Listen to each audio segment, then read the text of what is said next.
Hello everyone, welcome to my platform. আজকে 26শে April 2025 সাল। আজকে ডেটে দাঁড়িয়ে আমরা দেখব এডিটোরিয়াল এবং ডেইলি নিউজ অ্যানালিসিস যেটা হিন্দু এবং আনন্দবাজার পেপারে বেরিয়েছে। হোপফুলি তোমরা যে কোনো ডেসক্রিপটিভ পেপার লেখা বা তোমাদের রেগুলার যে understanding of the deeper issues going around us, তো সেই বিষয়ে তোমরা একটা আলোকপাত বা সেখানে একটা কিভাবে লিখতে হয় সেগুলো বুঝতে পারছো এবং রেগুলার এই সিরিজটাকে ফলো করার চেষ্টা করো। তাহলে দেরি না করে শুরু করা যাক আজকের এডিটোরিয়াল এবং ডেইলি নিউজ অ্যানালিসিস। প্রথমত আজকে আমরা বেঙ্গলি নিউজ অ্যানালিসিসটা নিয়ে শুরু করব, তারপরে will move to the Hindu news editorial analysis.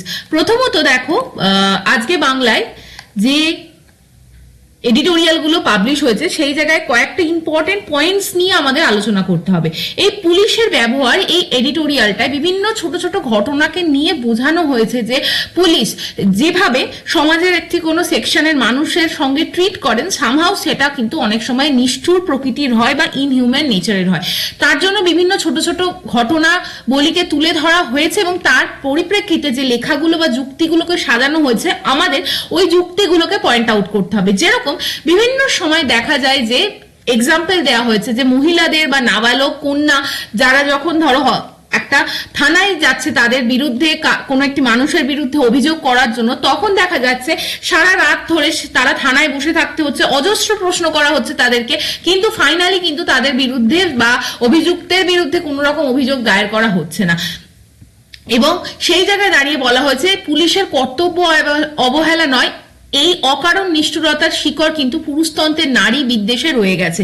এক্ষেত্রে অভিযোগকারী 14 বছরের একটি মেয়ে, সেই জায়গায় দাঁড়িয়েও কিন্তু সেই জায়গায় তারা কিন্তু প্রপার পুলিশদের কাছ থেকে সাহায্য পায়নি। বিভিন্ন সময় দেখা যাচ্ছে যে বলা হচ্ছে অভিযুক্তের প্রতি শিথিলতা, মেয়েদের যে যৌন হেনস্থার অভিযুক্ত যুবকদের বিরুদ্ধে পুলিশ কোন রকম ঊর্ধ্বতন কর্তৃপক্ষ তথা যে সমস্ত থানায় মেয়েরা গেছিল সেই জায়গায় কিন্তু প্রপারলি রিড্রেসাল তাদের হচ্ছে না। অ্যাকচুয়ালি এই জায়গা থেকে বলা হচ্ছে সংস্কৃতির বিরুদ্ধে বিপুল জনতা পথে নেমেছিল অভয়া কাণ্ডে। অগণিত নাগরিকদের ঐকান্তিক প্রতিবাদে পুলিশ প্রশাসনের ভয় দেখানো অভ্যাস বিন্দুমাত্র সরেনি। অর্থাৎ বিভিন্ন যে সমস্ত রেপ ভিকটিম বা যৌন হেনস্থা সংক্রান্ত যে ক্রাইম, সেখানে যখন মেয়েরা থানায় যাচ্ছে সেই জায়গায় হয়তো দেখা যাচ্ছে যে পুলিশরা সেইভাবে মেয়েদেরকে অ্যাড্রেস করছে না বা অভিযোগ ঠিকঠাক ভাবে দায়ের করছে না। এই জায়গায় দাঁড়িয়ে বলা হচ্ছে পশ্চিমবঙ্গে কিন্তু তথা ভারতবর্ষে বিভিন্ন সময় কাল ধরে বিভিন্ন ঘটনা ঘটেছে। সুপ্রিম কোর্ট তাদের নিরপরাধ ঘোষণা করায় সারা দেশে প্রতিবাদ ছড়িয়ে পড়ে। অ্যাকচুয়ালি দেখা যায় যে একটা জায়গায় থানা মেয়েদের জন্য নিরাপদ নয়। 1972 সালে মহারাষ্ট্রের একটি থানায় এক আদিবাসী নাবালিকার ধর্ষণের অভিযুক্ত হয়েছিল 2 পুলিশ কর্মী। পরবর্তীকালে হয়তো সুপ্রিম কোর্ট সেই জায়গা থেকে তাদেরকে ছাড় দিয়েছিল, কিন্তু এইখানে আমাদের এই লাইনটা পড়তে হবে, আনা হয় ধর্ষণের আইনের সংশোধন, পুলিশের বিশেষ প্রশিক্ষণের ব্যবস্থা, মহিলা থানা, আজকালকার দিনে মহিলা থানাও তৈরি করা হয়েছে, বিশেষ আদালত নির্মাণ করা হয়েছে, কিন্তু সব সংস্কারের মধ্যে ঢুকে বসে আছে ধর্ষণ সংস্কৃতির ভূত। বিচারপ্রার্থী মেয়েদের সামনে পেলেই যাতে দাঁত খিচুনো শুরু হয়। এই জায়গায় এই অ্যাঙ্গেলটা লেখা হয়েছে। এছাড়া বিভিন্ন সময় বলা হয়েছে থানা থেকে আদালত, তদন্ত ও বিচারে প্রতিটি পদক্ষেপে কিভাবে মহিলা অভিযোগকারীর প্রতি পক্ষপাত করা হয় সেটা কিন্তু আমরা দেখতে পাই। মহিলারা পুলিশ চৌকির চৌকাট পেরোতেই দ্বিধা করেন, অর্থাৎ মহিলারা কিন্তু জেনারেলি থানায় যেতে চাইছেন না, কারণ থানায় যেভাবে কথা বলা হচ্ছে, এমন অ্যাবিউসিভ ল্যাঙ্গুয়েজ ইউজ করা হচ্ছে, মহিলারা জেনারেলি চায় যতটা সম্ভব থানা বা পুলিশের সিস্টেম থেকে বাইরে বেরিয়ে থাকার। যখন তারা থানায় যায় তখন তাদের অভিযোগ দায়ের করার জন্য পুরুষদের চেয়ে অনেক বেশি সময় দাঁড়িয়ে থাকতে হয়। মহিলা অভিযোগকারীর সঙ্গে যদি কোনো পুরুষ থাকে তবে হয়তো কাজটা অনেক তাড়াতাড়ি হয়।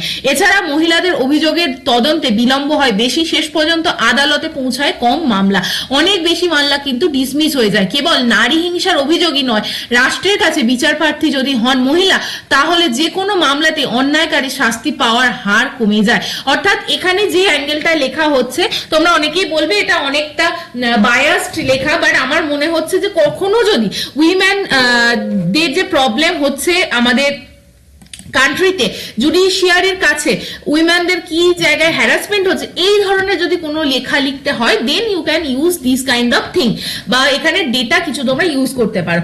এছাড়া কিভাবে বলা হচ্ছে সম্প্রতি সুপ্রিম কোর্ট কি ব্যবস্থা নিয়েছে মেয়েদের প্রতি যাতে থানায় দুর্ব্যবহার এড়ানো যায় সেই বিষয়ে সুপ্রিম কোর্ট কিন্তু বলেছে এখন অনলাইনেই অভিযোগ দায়ের করা যাবে এবং সেই জায়গায় কিন্তু থানাতেও যেতে হবে না। রাতে মেয়েদের থানায় তলব না করা, অর্থাৎ রাতে কোনো মেয়েকে থানায় ডেকে পাঠানো যাবে না। এছাড়া থানায় মহিলা পুলিশ কর্মীকে রাখতে হবে, মহিলা থানা বাড়ানোর কথা বলা হয়েছে এবং সরকারকে এই বিষয়ে স্টেপ নেওয়ার কথা সুপ্রিম কোর্ট জানিয়েছে। এগুলি প্রয়োজন, কিন্তু এসবই যে মূল সমস্যাটিকে এড়িয়ে যাচ্ছে তা হলো মেয়েদের প্রতি পুলিশের নির্দয়তা এবং হিংসা। তার নিদর্শন সামনে এলে তৎক্ষণাৎ তদন্ত করে কঠোর শাস্তি দিতে হবে দোষীকে। তাহলে এই ছিল একটা আর্টিকেল। নেক্সট যে জায়গাটা আমরা আর্টিকেলটা পড়বো সেটা হচ্ছে এই আর্টিকেলটা, যেখানে বলা হচ্ছে শিক্ষায় অনাগ্রহ। বর্তমান সমাজে দেখা যাচ্ছে শিশুরা আর শিক্ষার আলো নিতে চাইছে না। কেন? বাংলা মাধ্যমের স্কুল থেকে, বাংলা মাধ্যমের যে সমস্ত স্কুল থেকে মধ্যবিত্তরা কিন্তু আস্তে আস্তে সরে যাচ্ছে। বহু যুগ আগে আমাদের পশ্চিমবঙ্গে প্রাথমিক স্কুলের যে শিক্ষা ব্যবস্থা থেকে ইংরাজি তুলে দেওয়ার কথা বলা হয়েছিল। আমরা আজকে সমাজে দাঁড়িয়ে কি দেখতে পারি? প্রচুর যারা মিডিওক্রেসি বা মিডিল ক্লাস সোসাইটি থেকে বিলং করে তারাও কিন্তু তাদের একটা বা দুটো সন্তানকে চায় যে কিডসি, কিন্ডারগার্টেন স্কুল বা একটা ইংলিশ মিডিয়াম স্কুলে পড়াতে, কারণ তারা কিন্তু সচরাচর প্রাইমারি, আমাদের যে গভর্নমেন্ট ফান্ডেড যে প্রাইমারি স্কুল সেই সব জায়গা থেকে তারা পড়াতে চাইছেন না। এই প্রথাটা কিন্তু আমাদের সমাজে এখন চলে এসেছে। এখন বাংলা মাধ্যম থেকে স্কুলে পড়ে স্নাতকোত্তর পাশ করে তারা পিএসসির মতো বিভিন্ন পরীক্ষা দিয়ে চাকরি, সরকারি চাকরিতে প্রবেশ করত, অথবা বিভিন্ন জায়গায় স্কুল টিচার মানে শিক্ষকতা, রেলের চাকরি, ব্যাংকের চাকরি, এগুলো কিন্তু মধ্যবিত্ত বাঙালি পরিবারের স্বপ্ন ছিল বলা যায়। আজ সেদিন নেই। সরকারি চাকরির পরিসর সংকুচিত এবং যা হয়ে আছে সেগুলো সবই চুক্তিভিত্তিক বা কন্ট্রাকচুয়াল জব। এরপর গ্রাম বাংলার মানুষের হাতে কাজ না থাকায় পড়াশোনা ছেড়ে পশ্চিম কিংবা দক্ষিণ ভারতে পাড়ি জমাচ্ছে হাজার হাজার কিশোর এবং তরুণ। অন্যদিকে বাংলা স্কুলের যে বাংলা মাধ্যমের যে স্কুলগুলো প্রাথমিক থেকে উচ্চ প্রাথমিক, সেই জায়গায় কিন্তু শিক্ষার্থীদের বৃহৎ অংশের ভাষা শিক্ষার সঙ্গে গণিতের শিক্ষার মান নিম্নভাবী। না মানে দুটো প্রবলেম, একটা হচ্ছে তাদের ইংলিশ ভীষণ উইক হয়ে যাচ্ছে, আর একটা হচ্ছে ম্যাথমেটিক্সেও তাদের কিন্তু একটা প্রবল দুর্বলতা দেখা যাচ্ছে।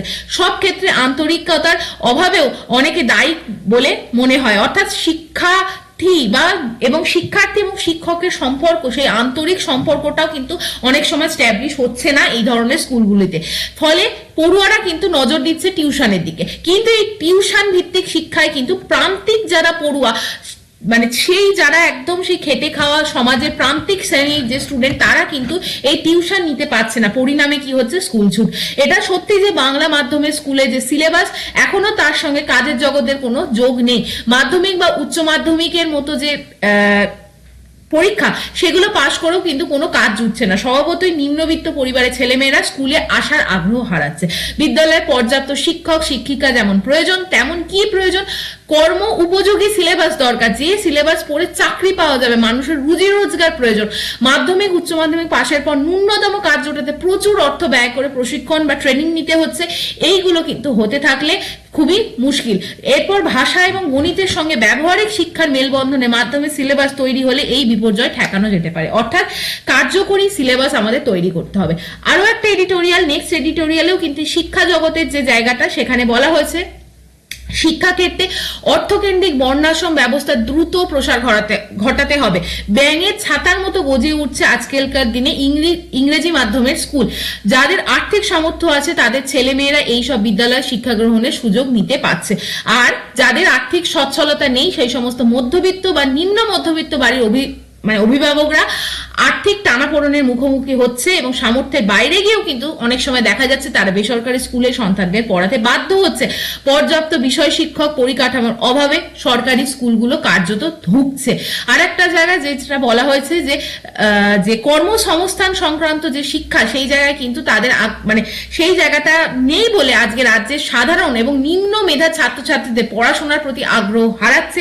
পারিবারিক আর্থিক দুরবস্থা কাটাতে সপ্তম অষ্টম শ্রেণীর পর থেকেই দেখা যাচ্ছে স্কুল শিক্ষার হার বা স্কুল ছুটের হার মানে বেড়ে যাচ্ছে, আমাদের যে নাবালিকা মায়েরা অধিকাংশই দেখা যাচ্ছে বিয়ে করে নিতে হচ্ছে এবং সেই জায়গায় দাঁড়িয়ে অপরিণত বয়সে বিয়ে বা অপরিণত বয়সে তাদের কিন্তু লেবার বা শ্রম সমাজে যখন যুক্ত হতে হচ্ছে তারা কিন্তু রক্তাল্পতায় ভুগছে। এরপরে বিভিন্ন জায়গায় বলা হচ্ছে চ্যাট জিপিটির দৌলতে গড়পড়তা লেখনীতে অভ্যস্ত হয়েছে ছাত্রছাত্রীরা। আগেকার দিনে যে শিক্ষার যে গুণগত মান, ভাষাগত দুর্বলতা সেখানে ছিল না, কিন্তু বর্তমানে মানুষ কিন্তু শুধু বাংলা ইংরাজি নয় বাংলা ভাষাকেও ঠিকঠাক ভাবে তার লেখনীতে প্রকাশ করতে পারছে না। দক্ষ সমৃদ্ধ হতে গেলে রচনায় নিজস্বতার অনুশীলন প্রয়োজন, সেই জায়গাকেও কিন্তু গুণগত জায়গায় কিন্তু শিক্ষার একটা অভাব দেখা যাচ্ছে। এই ছিল আজকের এডিটোরিয়ালটা, বাংলার এডিটোরিয়াল অ্যানালিসিস। নাও হোপফুলি তোমাদের এটা ক্লিয়ার হয়েছে। এরপর আমরা হিন্দুর এডিটোরিয়াল অ্যানালিসিস দেখব। খুব দুটো ইম্পর্টেন্ট এডিটোরিয়াল নিয়ে আজকে আমরা অ্যানালিসিস করব। Before moving to the editorial analysis, প্রথম দেখো এই গ্যাদারিং স্ট্রং, এটা ডিপলি মানে based on the Pakistani terrorist attack পেহেলগ্রামে যেটা হচ্ছে। অলরেডি আমরা অনেকগুলো আলোচনা করেছি ফর দ্যাট মোমেন্ট, তাই আজকে আমরা এটা আলোচনা করব না। আমরা যেটার আলোচনা করব সেটা হচ্ছে, তার আগে আমরা এই এডিটোরিয়ালটার অ্যানালিসিস করব যেটা হচ্ছে ক্যারট অ্যান্ড স্টিক। ক্যারট এবং স্টিক, এই যে এডিটোরিয়ালটা, it is written based on the nuclear deal between US and the Iran government. 2015 সালে একটা ইউএস গভর্নমেন্টের সাথে ইরান গভর্নমেন্টের একটা ডিল সাইন হয়। ডিলটা কিসের? ডিলটা হচ্ছে, আমি সেইটার যদি ব্যাকগ্রাউন্ড দেখে নিই, দিস ইজ দ্য ডিল। আচ্ছা, প্রথমত দেখো আগে বলে দিই ইউএসএ আর ইরান, ঠিক আছে। এবার ইরানের কাছে কিন্তু যে পরিমাণ নিউক্লিয়ার রিসোর্স আছে সেইটা দিয়ে ইরান গভর্নমেন্ট কিন্তু চায় যে নিউক্লিয়ার উইপন তৈরি করার জন্য, অর্থাৎ নিউক্লিয়ার উইপন তৈরি করা ইরানের একটা কিন্তু উদ্দেশ্য।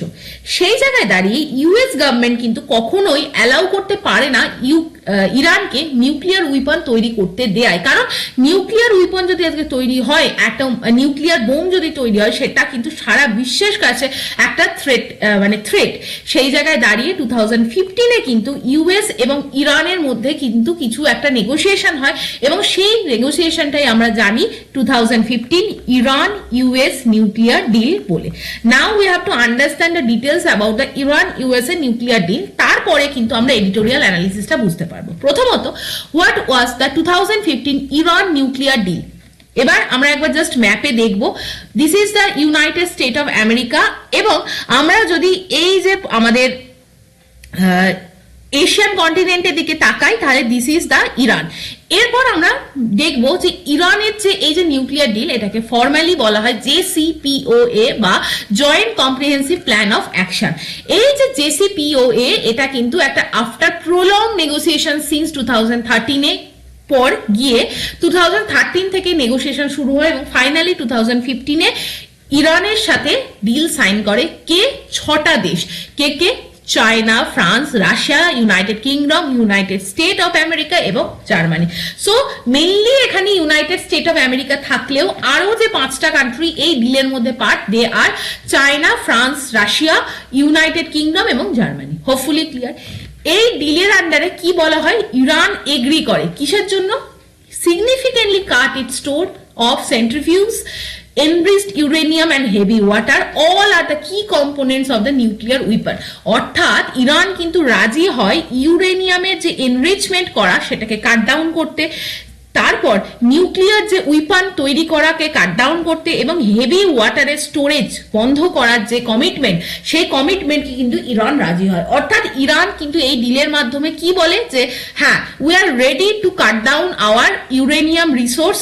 এবার দেখো একটা জায়গা, ইউরেনিয়াম হচ্ছে মেন র material for nuclear machineries.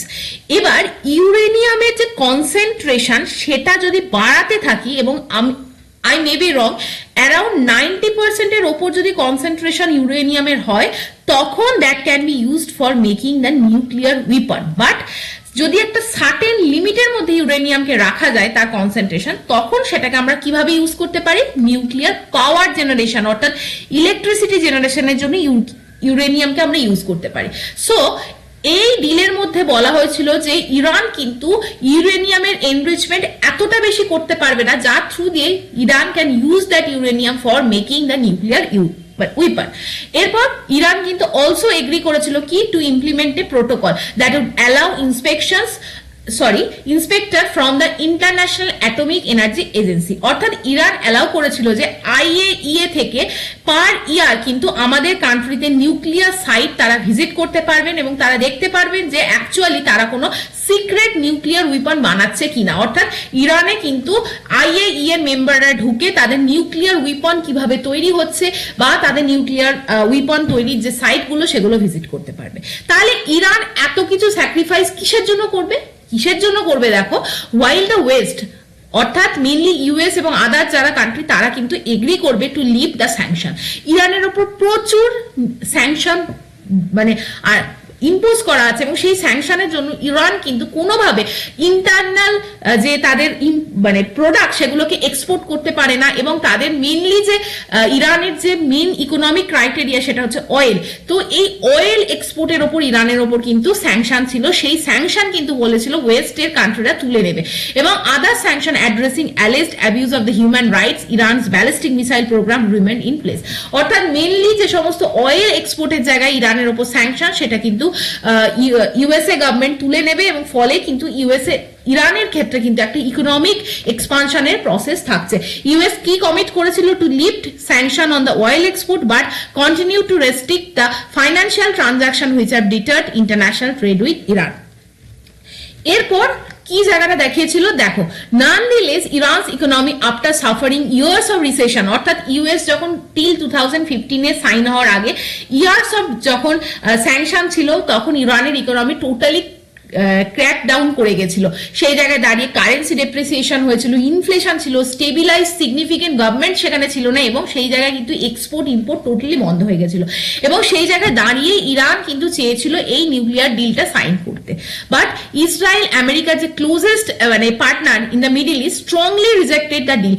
Israel কিন্তু এই ইরান ডিলকে কিন্তু মানতে চায়নি and other countries like Iran's great regional rival Saudi Arab complained that they were not involved in the negotiations even though Iran's nuclear program posed security risk for every country in the region. So এই যে Iran nuclear ডিলের বাইরে বা এটাকে মানতে চায়নি mainly দুটো country, সেটা হচ্ছে একটা হচ্ছে ইসরায়েল আর একটা হচ্ছে সৌদি আরব।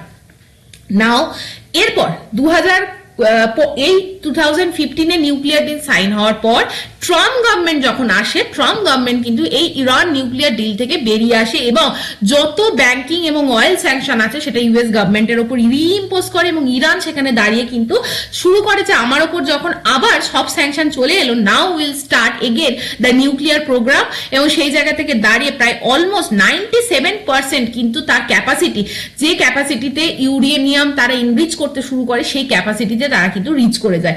নাও এখানে লাস্ট যে পয়েন্টটা, what happened after US pulled out of the deal, এই জায়গায় দাঁড়িয়ে কিন্তু বলা হয়েছে যে এই যে US যখন এই ডিল থেকে বেরিয়ে আসে 2020 তখন US announced its intention to snap back sanction. However, the other partner objected the move.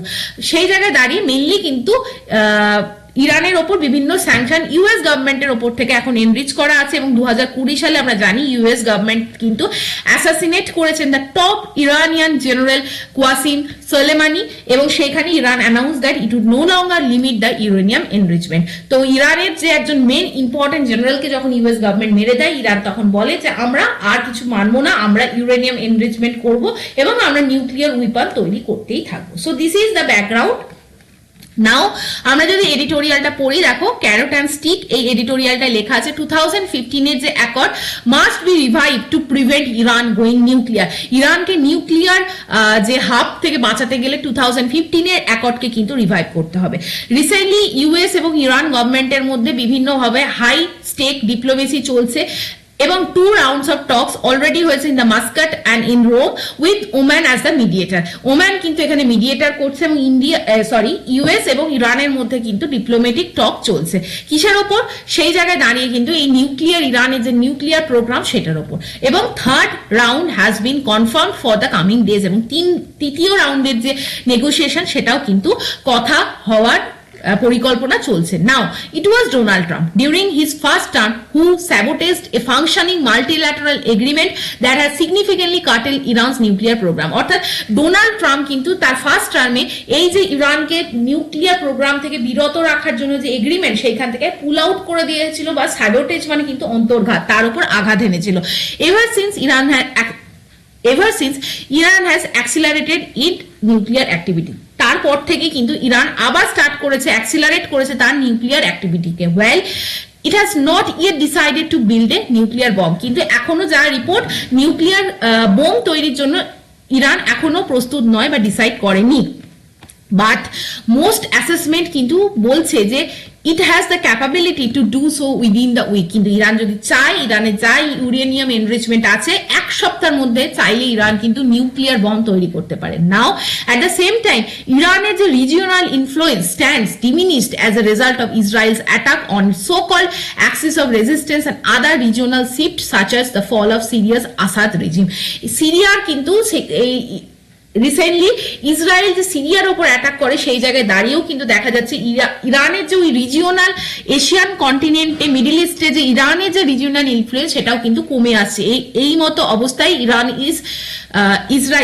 Israel is pressing for an attack on the Iran's nuclear facility, but Mr. Trump, according to the American report, has vetoed those plan for নাও। অর্থাৎ বলা হচ্ছে Israel, যেটা কিন্তু US গভর্নমেন্টকে বারবার বলছে, ইসরায়েলের তরফ থেকে জানানো হচ্ছে যে ইরানের নিউক্লিয়ার ফ্যাসিলিটির ওপর ইউএস গভর্নমেন্ট যেন অ্যাটাক আনে, but as of now American report কিন্তু বলছে মিস্টার ট্রাম্প এক্ষুনি সেরকম কিছু প্ল্যানিং করেননি।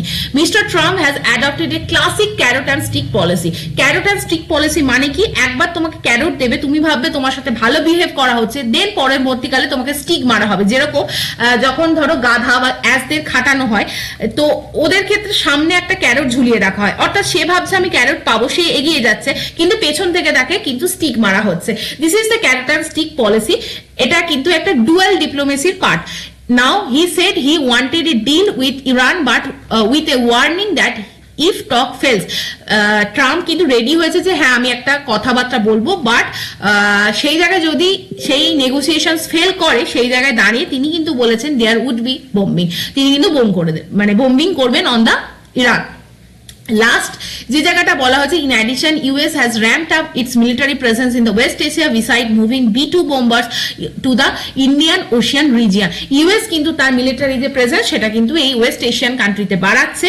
Last but despite the combined military might of the US and the Israel, any attack on the Iran would be catastrophic for the regional security and the global economy. যাই হয়ে যাক না কেন, ইসরায়েলের তরফ থেকে হোক, ইউএস এর তরফ থেকে হোক, যদি কোনো ধরনের অ্যাটাক ইরানের ওপর হয়, that will be the catastrophic impact, এবং সেটা কিন্তু রিজিওনাল সিকিউরিটি এবং গ্লোবাল ইকোনমির উপর truly very bad harsh impact আনবে। Iran's nuclear facility are scattered and underground, making them extremely difficult to destroy।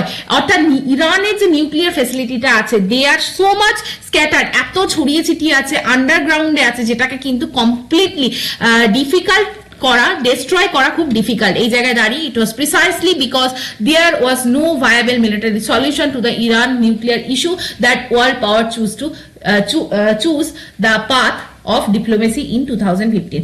অর্থাৎ বলা হয়েছে যে এই জায়গায় দাঁড়িয়ে ইরানেরও যে ধরনের কারেন্ট সিচুয়েশন আছে, Iran is forced obliged to make the nuclear as the weapon to threaten the entire world, কারণ তার উপর হিউজ ইকোনমিক স্যাংশন আছে। সেই জায়গায় দাঁড়িয়ে এই যে রিসেন্ট টকস হচ্ছে আমেরিকা এবং ইউএস এর মধ্যে, সেখানে কিন্তু এটা আমরা ধরতে পারি as a rear window of opportunity to resolve the issue once and for all.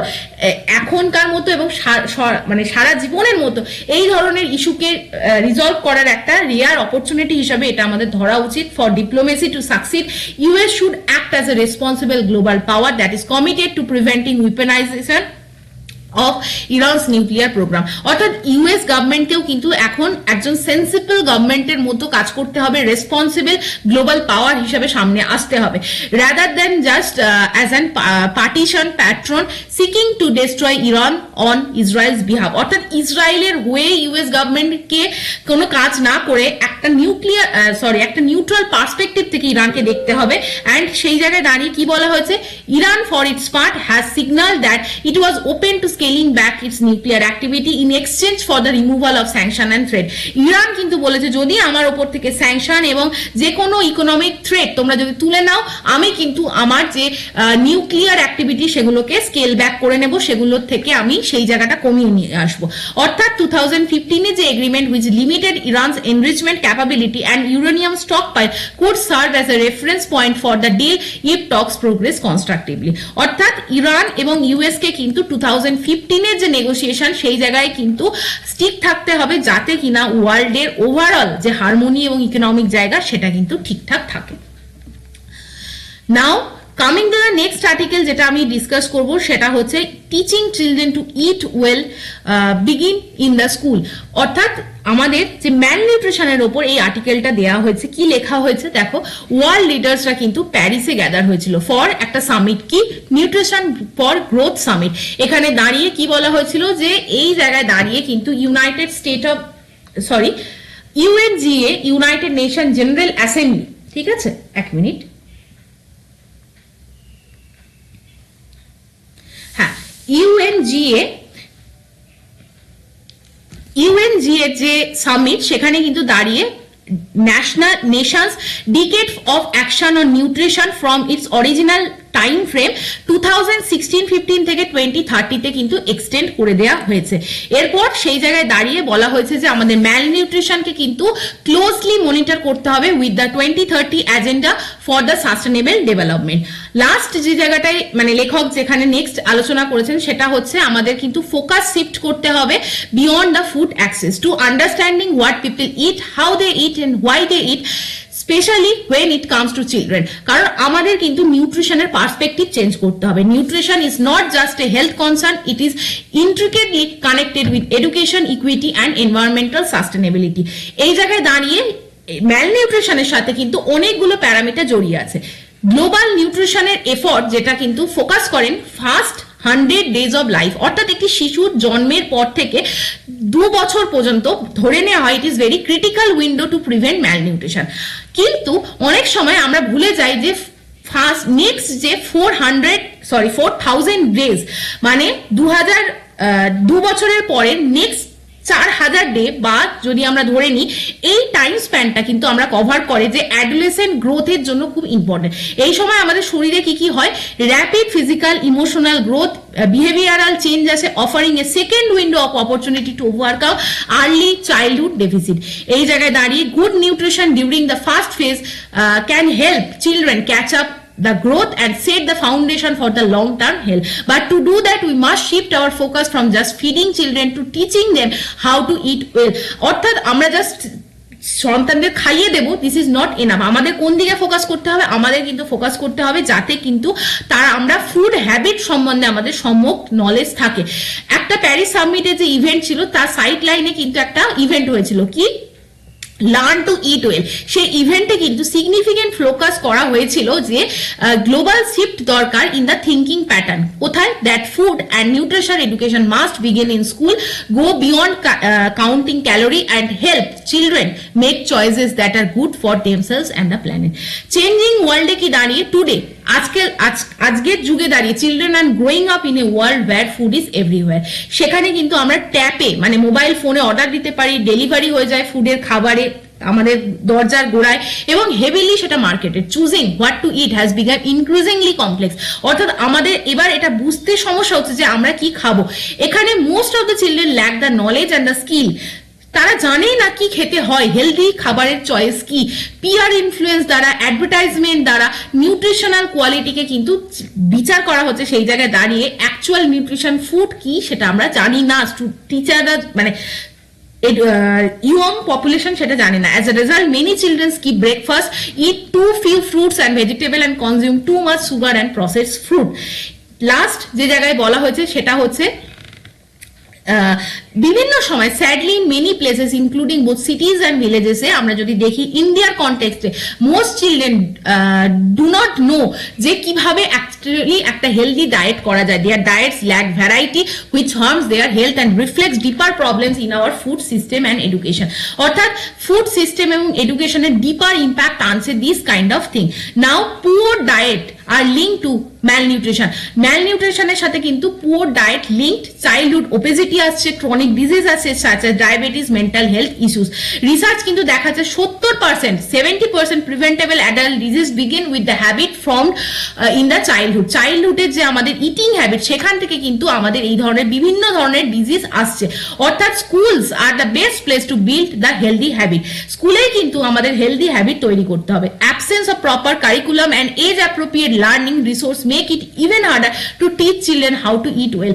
অর্থাৎ প্রপার কারিকুলাম স্কুলে নেই যেখানে চিলড্রেনদের শেখানো হবে যে কিভাবে একটা হেলদি লাইফ লিড করা যায়, হেলদি ফুড ইট করা যায়। এখানে কিন্তু বলা হচ্ছে school struggles to deliver meaningful food and nutritional education. This is why we need a structural and age appropriate curriculum that goes beyond food groups including lifestyle habit and environmental awareness. এইখান থেকেই আমরা কিন্তু তাহলে help করতে পারবো to connect the dots between food, health, identity এবং sustainability. Last, এই food system যতক্ষণ না রিকভার হবে ততক্ষণ কিন্তু আমরা এখানে একটা এনভায়রনমেন্টাল ইম্প্যাক্ট ক্রিয়েট করতে পারবো না এবং which is very problematic. Last আমরা যদি এই এডিটোরিয়ালের লাস্ট পোর্শনে আসি সেখানে বলা হচ্ছে আমাদের কিন্তু ইনক্লুড করতে হবে variety of local food, seasonal food, culturally familiar food, যেখানের মাধ্যমে আমরা কিন্তু সাপোর্ট করতে পারবো নিউট্রিশনকে, সাপোর্ট করতে পারবো লোকাল ফার্মারকে, রিডিউস করতে পারবো এনভায়রনমেন্টাল ইম্প্যাক্টকে এবং প্রিজার্ভ করতে পারবো ট্র্যাডিশনাল ফুড নলেজকে। Now, it must be the part of the school. Teaching children to eat well should not be limited to one of awareness session or occasional activity. সেই জায়গায় দাঁড়িয়ে এটা একটা occasional activity হতে পারে না। এখানে আমাদের কি লাগবে? Weekly lessons লাগবে, age appropriate class লাগবে, well designed learning materials লাগবে, supported by healthier school canteens, kitchen garden, simple cooking sessions. এরপর this real life experience help children building lasting knowledge, habit এবং value around the food, health and well-being. Last এই জায়গায় যেটা বলা হয়েছে যে simple cooking meals, reading food labels এবং learning how their food choices affect their health and planet. এইভাবে কিন্তু স্কুলে এই এক্সট্রা কারিকুলাম গুলোকে অ্যাড করতে হবে, তবেই আমরা একটা ক্লিয়ার স্ট্রাকচার কম্প্রিহেন্সিভ কারিকুলাম পাবো। At least one dedicated weekly sessions রাখতে হবে in all through out the academic ইয়ার, যাতে করে কিন্তু আমরা এই জায়গায় কিন্তু ন্যাশনাল এডুকেশন পলিসিতেও এগুলোকে কিন্তু ইন্ডাক্ট করতে হবে। লাস্ট যে জায়গাটা বলা হয়েছে সেটা হচ্ছে দেখো children must be seen not only as learner but also a key influencer. Better school meals, reducing food waste and spreading awareness about the healthy eating is crucial. Last, it is about helping children to care for their health, understand their culture, respect their planet and grow into thoughtful, responsible citizen. In a world facing dual burden of undernutrition and overconsumption, climate change, cultural loss and food literacy is no longer a luxury, it is essential. কারণ food literacy এখন আমাদের কিন্তু একটা essential educational aspect. Now last যেটা লেখা হচ্ছে, if we want to raise a generation that is healthier, more compassionate and better prepared for the future, we must start by making learning to eat well a part of every children's education starting today. অর্থাৎ আমাদের কিন্তু properly চিলড্রেনদের healthy lifestyle সম্বন্ধে কি খাচ্ছি সেই সম্বন্ধে কিন্তু educate করতে হবে। তাহলে হোপফুলি তোমরা এবার বুঝতে পেরেছো যে কি এডিটোরিয়ালটাই লেখা ছিল। লাস্টলি এইটুখানি বলেই আজকে আমাদের ডিসকাশন শেষ হবে। লাইক করো, শেয়ার করো, সাবস্ক্রাইব করো, টেলিগ্রাম চ্যানেল জয়েন করো এবং যদি তোমাদের কোনো ডাউট থাকে আমাকে এই মেল আইডিতে আমার সাথে কানেক্ট করো। Thank you for watching, have a nice day.